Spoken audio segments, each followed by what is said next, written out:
बिस्मिल्लाहिर्रहमानिर्रहीम। अस्सलाम वालेकुम नाज़रीन। भारतीय जज का कश्मीरियों के हक़ में बड़ा फ़ैसला। कश्मीरियों के ख़िलाफ़ गलत इस्तेमाल होने वाले एक कानून को नाकाबिल सज़ा जुर्म करार दे दिया। एक अहम फ़ैसले में जम्मू कश्मीर हाई कोर्ट ने कहा है कि कौमी तराने के लिए खड़ा ना होना prevention of national honour act 1971 के तहत जुर्म नहीं। इस तारीखी फ़ैसले से कश्मीर भर में कौमी तराने के लिए खड़े ना होने या इसे ना गाने के लिए दर्ज केसेस पर असर पड़ने का गहरा इम्कान पैदा हो गया है। अदालत ने जम्मू सूबे में एक लेक्चरर के ख़िलाफ़ दर्ज FIR को भी मुस्तरद कर दिया, जिन पर 2018 में एक कॉलेज तकरीब के दौरान कौमी तराने के लिए खड़े ना होने का इल्ज़ाम लगाया गया था। जस्टिस संजीव कुमार की सिंगल बेंच ने prevention of national honour act 1971 की दफ़ा 3 का हवाला देते हुए कहा कि कानून सिर्फ उस फ़र्द के तर्ज अमल को सज़ा देता है जो या तो कौमी तराने को गाने से रोकता है या उस तरह की गायकी में मसरूफ़ किसी असम्बली में कोई गड़बड़ी पैदा करता है। जज ने कहा, इस तरह ये नतीजा अखज़ किया गया है कि अगर कौमी तराना के दौरान खड़ा ना होना या कौमी तराने को गाने वाली असम्बली में खामोश खड़े रहना बाज़ तर्ज अमल से कौमी तराने की तौहीन हो सकती है, लेकिन एक्ट की दफ़ा 3 के तहत जुर्म नहीं होगा।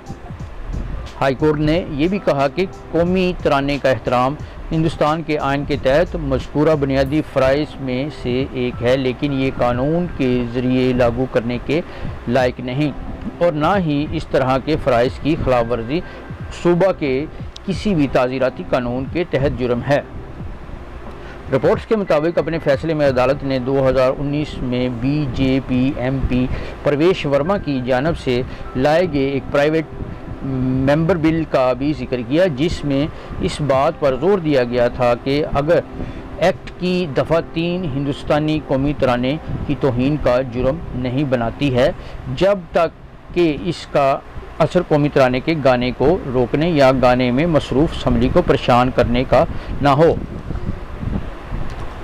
अदालत ने 2018 में एक्ट की दफ़ा 3 के तहत दर्ज की गई तौसीफ़ अहमद भट्ट के ख़िलाफ़ दर्ज FIR को ये कहते हुए रद्द कर दिया कि तफ्तीशी मशीनरी को मामले में आगे बढ़ने की इजाज़त देना कानूनी अमल का गलत इस्तेमाल होगा।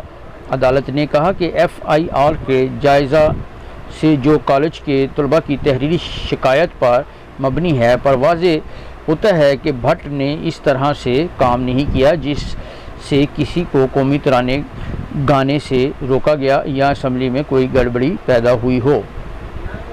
जस्टिस कुमार ने कहा कि जानबूझकर या हिंदुस्तानी कौमी तराने की असम्बली में हिस्सा लेने की दरख्वास्त गुजार की नाकामी और इस दौरान स्कूल कैंपस में घूमना अदालत की राय में हिंदुस्तानी कौमी तराने को रोकने या इसमें कोई खलल पैदा करने के बराबर नहीं।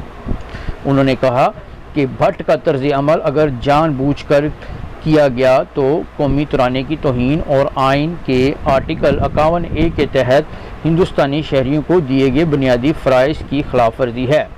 इस रिपोर्ट के मुताबिक अदालत ने कहा कि दरख्वास्त गुजार अपने मुआहदे की मुलाजमत खोकर पहले ही बड़ी कीमत अदा कर चुका है।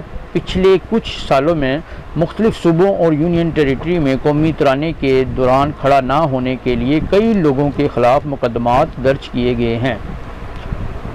नवंबर 2016 में सुप्रीम कोर्ट की जानिब से सिनेमाघरों में फ़िल्मों की स्क्रीनिंग से पहले कौमी तराना बजाना लाजमी करने के फ़ौरन बाद केरला और चेन्नई में कई लोगों को गिरफ़्तार किया गया था। साल 2017 में अदालत ने तस्लीम किया कि सिनेमा हॉल में हर फिल्म से पहले कौमी तराना बजाना और नाजरीन के लिए खड़ा होना और एहतराम दिखाना, इसके आर्डर का गलत इस्तेमाल लोगों को मुल्क मुखालिफ कहने के लिए किया गया था। अपने 2016 के फैसले के बरअक्स जनवरी 2018 में सुप्रीम कोर्ट ने तस्लीम किया कि फ़िल्मों की स्क्रीनिंग से पहले सिनेमाघरों में कौमी तराना बजाना अब लाजमी नहीं है और इस हसास मामले पर गाइडलाइन तैयार करने के लिए इस एक सरकारी पैनल पर छोड़ दिया गया है। रिपोर्ट में कहा गया है कि जम्मू कश्मीर में और बाहर भी कई कश्मीरी तलबा पर prevention of national honour act के तहत मामला दर्ज किया गया है। भारत के कई हिस्सों में 2016 में कौमी तराना बजने पर खड़े नहीं होने पर कुछ लोगों को पीटा गया या सिनेमा हॉल से बाहर निकाल दिया गया। गोवा के पिंजी में एक मल्टीप्लेक्स में एक माजूर मुसन्नफ़ के साथ मारपीट की गई। दिसंबर 2017 में चेन्नई के एक थिएटर में 3 लोगों की पिटाई की गई, जबकि 2014 में मुंबई की PVR फीनिक्स मूवी थिएटर में एक 31 साला शख्स पर हमला किया गया था, जब उसकी जनूबी अफ्रीकी गर्लफ्रेंड कौमी तराने के लिए खड़ी नहीं हुई थी।